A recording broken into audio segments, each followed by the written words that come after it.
C'est une promesse de campagne de Jean-Pierre Barbier. Réélu au printemps dernier, le président du département mettra vendredi au vote du Conseil le retour du 90 km/h sur certaines routes iséroises d'ici la fin de l'année ou le début de l'année prochaine. Des goûts et des couleurs, c'est l'inventeur des sirops en bidon de fer, mais ce n'est pas la seule innovation que l'on doit à la marque Tesser.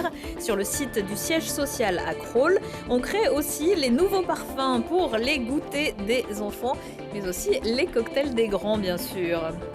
Et puis, quelques jours après la fin des rencontres Ciné-Montagne, un autre festival ramène sa science, et pas qu'à Grenoble, ce sont les rencontres Montagne et Sciences. Éric Larose, organisateur, nous détaillera le programme dans quelques minutes. Bonsoir à tous, ravi de vous retrouver dans ce JT du mardi 16 novembre 2021, l'essentiel de l'actualité du lundi au vendredi à partir de 18h. Le département de l'Isère ne veut plus tomber dans le panneau. Vendredi, lors du prochain conseil départemental, le président Jean-Pierre Barbier mettra au vote sa proposition de repasser certaines routes de l'Isère à 90 km/h. En juillet 2018, le gouvernement les avait mises à 80 km/h, s'attirant les foudres de certains. Mais par un habile rétropédalage, la compétence avait été redonnée au département un an et demi plus tard. À ceux qui se poseraient la question de la sécurité, l'exécutif départemental répond. Le passage à 80 km/h n'a rien résolu, puisque dans l'Isère, depuis 2018, nous constatons une hausse des accidents graves. Donc notre priorité, c'est de lutter contre la mortalité routière.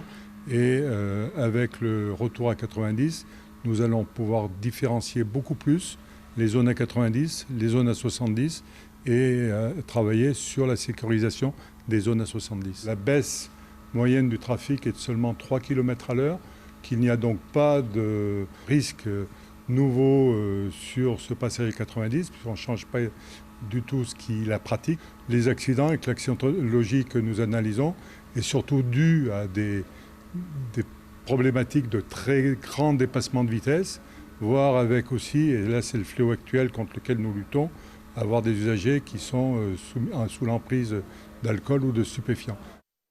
Le passage à 90 km/h s'effectuera sur toutes les routes où c'est possible à partir d'études techniques. Elles seront transmises à la préfecture qui devra valider le passage à 90 km/h sur ces routes. Le département avait conservé les panneaux à 90. Ils seront donc réinstallés sur les routes qui reviendraient à cette vitesse.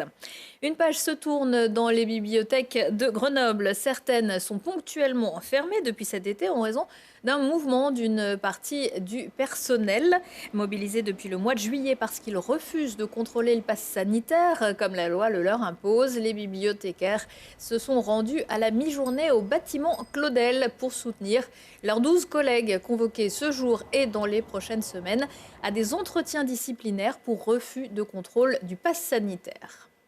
Pour nous, c'est une mesure qui est totalement discriminante. Les bibliothèques sont des lieux qui sont gratuits, accessibles à tous, sans justification. Voilà. Et nous, on veut garder ce sens universel de l'accueil et défendre aussi la culture pour tous. Nous sommes mobilisés pour lutter contre cette loi qui nous semble liberticide et antisociale sur plusieurs points. Notamment, on a vu que plusieurs bibliothèques en France étaient exemptées de contrôle du pass sanitaire, notamment les grandes bibliothèques de Paris, la BNF, la BPI, les bibliothèques universitaires également. Donc en fait, nous, on lutte contre cette image qui est envoyée d'une culture qui serait légitime dans certains endroits, sur certains territoires, et une culture qui serait dangereuse ailleurs dans les bibliothèques municipales. Nous, on dénonce le fait qu'actuellement, on peut aller consommer dans des grandes surfaces bondées, à la FNAC par exemple, mais qu'on ne puisse pas se rendre librement dans une bibliothèque. On est passé d'essentiel à lieu dangereux, c'est inadmissible. Dans un deuxième temps, nous aussi, on ne veut pas devenir des agents du contrôle social. On ne veut pas contrôler d'autres citoyens et que les gens s'habituent à être contrôlés par nous. Nous voulons défendre le sens de notre métier, qui est donc, notre métier, je le rappelle, est bibliothécaire. Nous ne sommes pas des agents de police, on n'est pas là pour décider qui a le droit de rentrer en bibliothèque et qui n'a pas le droit. Et dans les bibliothèques de Grenoble, les 12-17 ans sont exemptés de pass sanitaire, tout comme les titulaires d'une carte d'étudiant. Un peu de douceur. Si certains sont plus concernés par les sirops contre la toux en ce moment, d'autres concentrés peuvent aussi se déguster à tout moment de la journée et de l'année. L'entreprise Tesser fête ses 300 ans. Basée à Crolles, elle fabrique plus de 77 millions de litres de sirop par an à destination de la France et de 80 autres pays. Et c'est pas du bidon, Lina Badreddine. De l'eau en couleur, c'est sa marque de fabrique. Et dans toutes les nuances, du rose, du violet, du bio, du zéro, du premium, du classique, des déclinaisons presque à l'infini et parfois pour le même parfum. Donc là, nous avons 2 sirops de grenadine qui ont des profils aromatiques différents, Un classique et un naturel. dont un qui est particulièrement vanillé, celui-là, et celui-là dont les notes fruits rouges dominent, notamment la note framboise. Le service recherche et développement a pour mission d'adapter les recettes existantes aux besoins des consommateurs. Des sirops moins sucrés, plus naturels. Son rôle est aussi d'innover selon les tendances. On pense avoir fait le tour, mais en fait, chaque année, on découvre des nouveaux parfums. Et effectivement, il y a des tendances comme le yuzu, des fruits nouveaux, des fruits exotiques, et puis aussi dans tout ce qui est la notion d'association. Donc souvent, ce que les gens attendent, c'est retrouver leur classique, mais avec une touche un peu originale. Donc on va retrouver des gammes, par exemple avec un pamplemousse et une touche de framboise. Ça n'a rien de révolutionnaire, mais simplement, ça permet quand même de rassurer les gens avec quelque chose un peu de nouveau et de moderne. Et la modernité ne coule pas de source. Tous les jours, chacun des membres du labo teste une dizaine de sirops. C'est un peu comme les œnologues, on est obligé quand même de s'entraîner et l'équipe s'entraîne régulièrement, donc chaque semaine, à la reconnaissance de molécules spécifiques pour avoir des descripteurs communs dans notre langage lorsqu'on décrit les produits. Donc ce n'est que de l'entraînement et de la mémorisation, c'est beaucoup de travail. Le sirop en France est défini par un décret. Il doit contenir au moins 50% de sucre pour un sirop d'agrumes et 55% pour un autre fruit. Une teneur en sucre particulièrement concentrée qui oblige à diluer un volume d'eau pour 12 volumes de sirop. L'irremplaçable grenadine aussi doit respecter certains critères. Alors la grenadine a sa recette particulière, mais elle est définie aussi réglementairement par un décret. Et elle dit que c'est un mélange de fruits rouges et de vanille, pas de grenade. Et donc, effectivement, chaque fabricant a sa recette, un peu comme le curry, de grenadine, puisque la composition en fruits rouges peut varier, et également les sources de vanille. 100% des sirops de la marque Tesser sont produits ici à Crolles et leur goût décidé dans ce labo. Tesser, c'est la saga du mois du dernier Alpes Décideur, à retrouver ce mardi à 21h15, dimanche à 11h et en replay sur télégrenoble.net. Jeudi, ce ne sera pas la même limonade à Alpes Congrès, il sera question de science, oui, mais de montagne et science, avec l'association du même nom qui lance ses 8e rencontres. La première soirée, ce sera donc jeudi à Alpes Congrès à 20h. Éric Larose, bonsoir. Bonsoir. Vous faites partie de l'association Montagne et Sciences qui organise donc ces rencontres.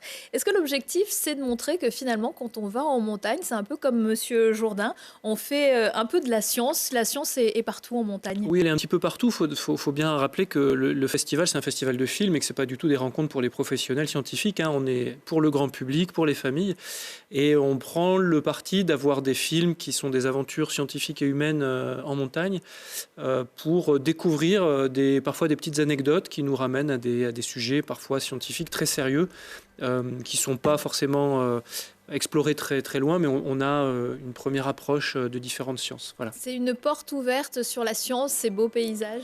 Oui, c'est vraiment une porte ouverte, exactement. Les beaux paysages et puis encore une fois des aventures humaines. On a beaucoup d'aventures personnelles qui sont racontées par ces documentaires et qui nous permettent de nous immerger un petit peu dans le monde, dans l'expérience qui sont menées par les scientifiques. Ça peut être des ingénieurs, des techniciens, des chercheurs. Voilà, il y a tous les profils qui sont évoqués. Alors quel film pourra-t-on voir jeudi soir? Il y a un film long autour de la vie d'Haroun Tazieff, qui est un personnage un peu emblématique pour nous, puisque ça a été à la fois un aventurier, un explorateur. Ça a été aussi quelqu'un qui a beaucoup travaillé sur le documentaire, le film documentaire, et qui a ouvert les yeux du monde à ce qu'étaient les volcans. Et puis c'était un scientifique, et en même temps c'était un scientifique controversé, et donc on pourra au travers de ce film voir un petit peu quelles ont été les controverses scientifiques autour de la découverte de la volcanologie. Mais il a vraiment défriché un pan entier de la science des volcans. C'est grâce à lui qu'il y a énormément de géologues et de géophysiciens qui se sont mis à travailler sur les volcans. Et il a eu une contribution décisive dans la démocratisation de la science des volcans. Et puis, il a une histoire particulière avec Grenoble. Il a longtemps été grenoblois, il a même été adjoint.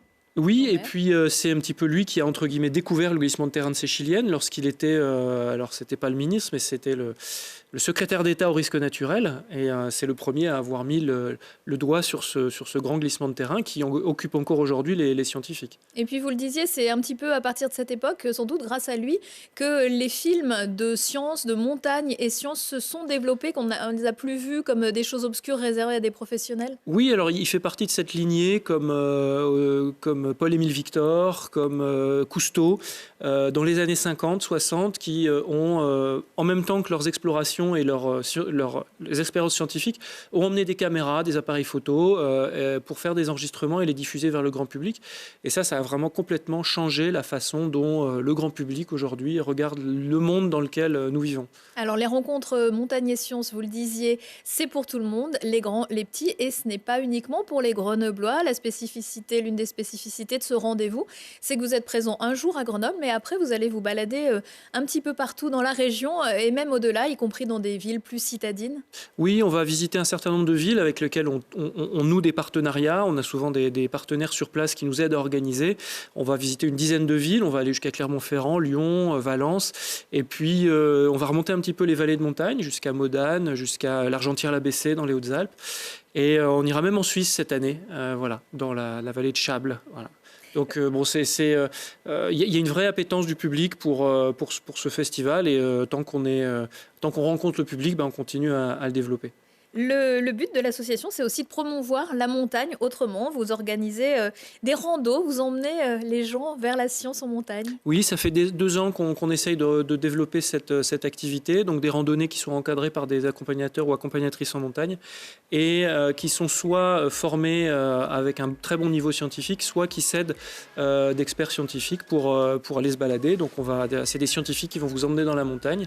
Un calendrier qui va démarrer cet hiver, mais qui va surtout des randos qui seront proposés pour le printemps et l'été 2022. Voilà. Et on trouvera toutes les infos sur votre site, comme également les rendez-vous des rencontres. Merci beaucoup, Exactement. Éric Merci Larose. beaucoup.